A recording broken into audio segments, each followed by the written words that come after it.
В эту продвинутую лабораторию Удмуртского федерального исследовательского центра Уральского отделения РАН мечтают попасть ученые физики из многих регионов страны. Все потому, что в Ижевске есть уникальное оборудование, и оно как приманка для ведущих ученых умов России. Наш центр коллективного пользования обладает оборудованием, которого нет в других научных центрах.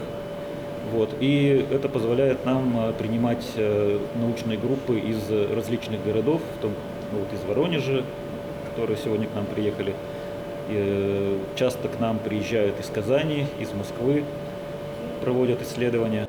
На этой неделе в Ижевск прибыли специалисты Воронежского государственного университета для проведения исследований наноструктур. В помощь этот уникальный рентгеноэлектронный спектрометр и сканирующий электромикроскоп. Они позволят ученым из Воронежа и их ижевским коллегам изучить клеточные культуры, которые производят неорганические наночастицы заданных размеров, формы и состава. Для этого необходимы многочасовые исследования образцов, чем физики и занимаются в лаборатории с раннего утра и до позднего вечера.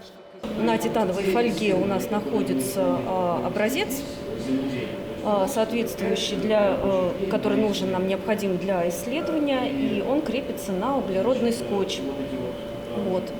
У нас как вы видите, у нас очень много таких образцов. Это уже по счету 4-я загрузка за эту неделю.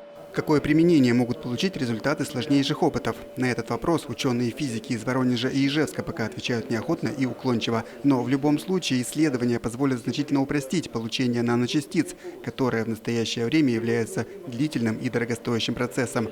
А еще в случае получения положительных результатов опытов, такие клеточные культуры могут оказать огромную пользу медицине. Поможет ли это медикам, врачам бороться с онкологией? Мы очень надеемся, что да.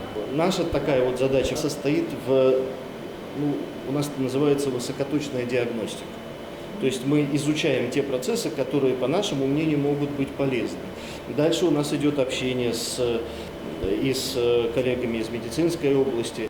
Профессор Сергей Турищев также рассказал, научные школы Удмуртии и Воронежской области связывают почти полувековое сотрудничество. Однако исследования подобного уровня проводятся впервые не только в истории двух этих научных школ, но и во всей российской практике. Дмитрий Вороновнин, Павел Яскин. Новости.